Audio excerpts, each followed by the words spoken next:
Hello and welcome back to the People Podcast. I am Nasir Muhammad, founder of Ethos of HR. And yes, before anyone asks, this is an audio podcast, not a video one. Not that the world is missing out on seeing my lovely face every week, but I think the HR conversation is enough pressure already. This week, I wanted to talk about something that many businesses experience, but very few recognize early enough. And that is the problems employees never actually tell you about. Because the reality is, most workplace issues do not begin with a resignation letter. They begin quietly. You will find a change in attitude, less enthusiasm, less contributions in meetings, people doing what is required, but no longer emotionally connected to the business. And by the time a manager notices it, the employee has often already made their decision mentally. Especially in SMEs and growing businesses, leaders are usually focused on operations, growth, clients, and financial performance. But sometimes the warning signs sitting inside the culture get missed completely. So in today's episode, I want to talk about some of the silent workplace problems businesses often overlook before they become much bigger HR issues. Let's start with the first one, disengagement. One of the biggest misconceptions in business is believing employees suddenly become disengaged. In most cases, disengagement is gradual.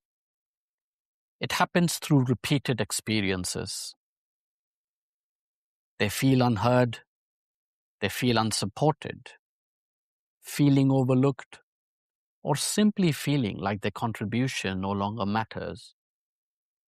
And what makes this difficult is that many employees will never openly say this. They will still attend meetings, they will still complete all the tasks, and they will still show up every day. But emotionally, they are no longer invested. This is what I often describe as present but disconnected. And it is one of the most expensive workplace issues because it quietly impacts the productivity, the morale, innovation, collaboration, and eventually retention. The challenge for leaders is that disengagement rarely announces itself loudly. It often shows up in silence first.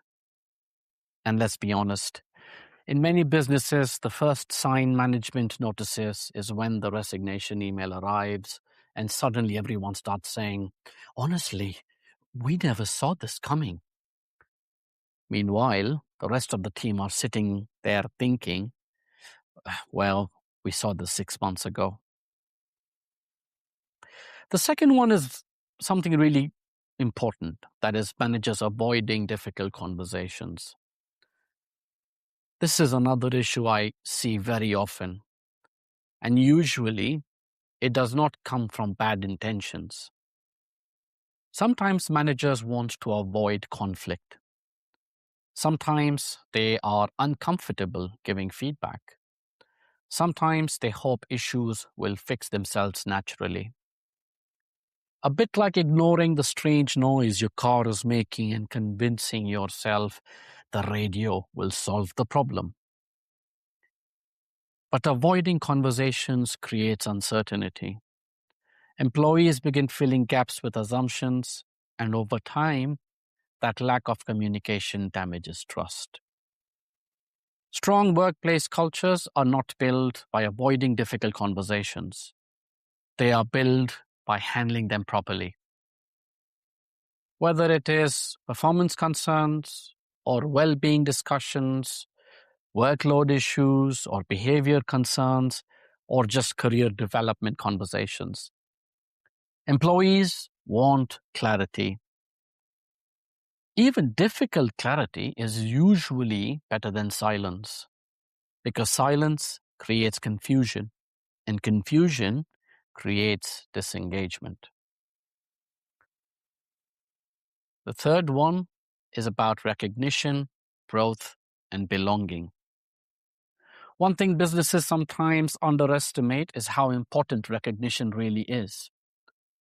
And recognition is not always about bonuses or awards.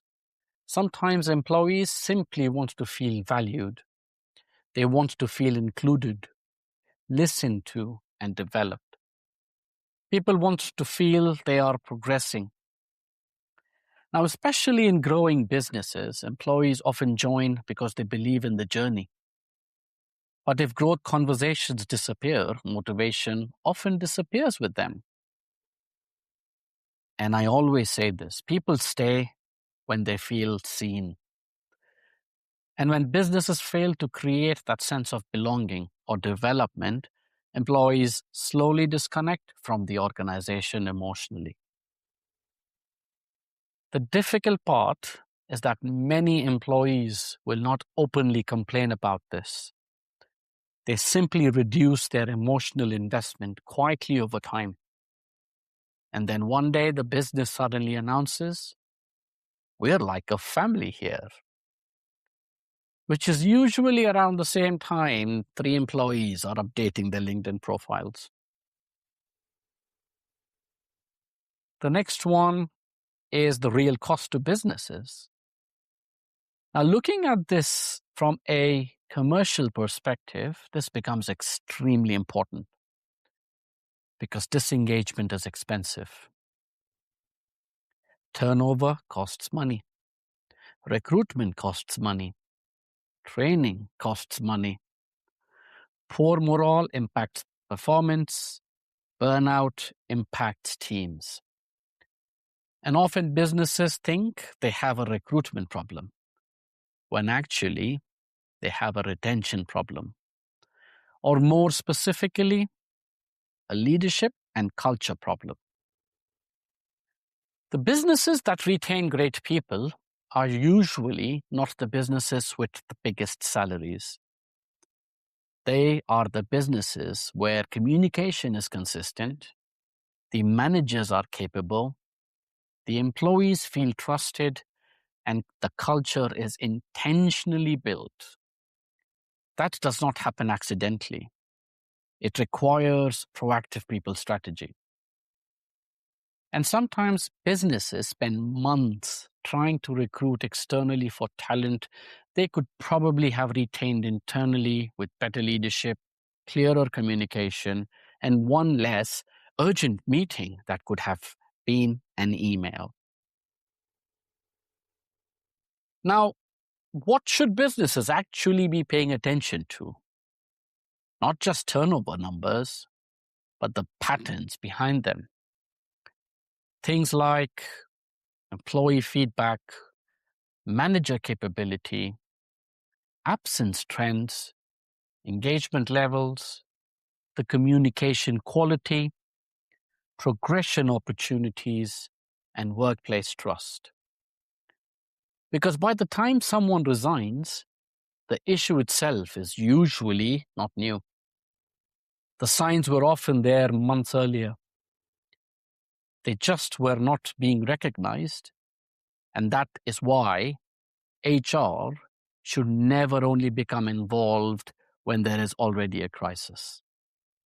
The strongest businesses are usually the ones that invest in people's strategy before problems escalate. Not after half the team have emotionally resigned, but are still attending meetings on mute.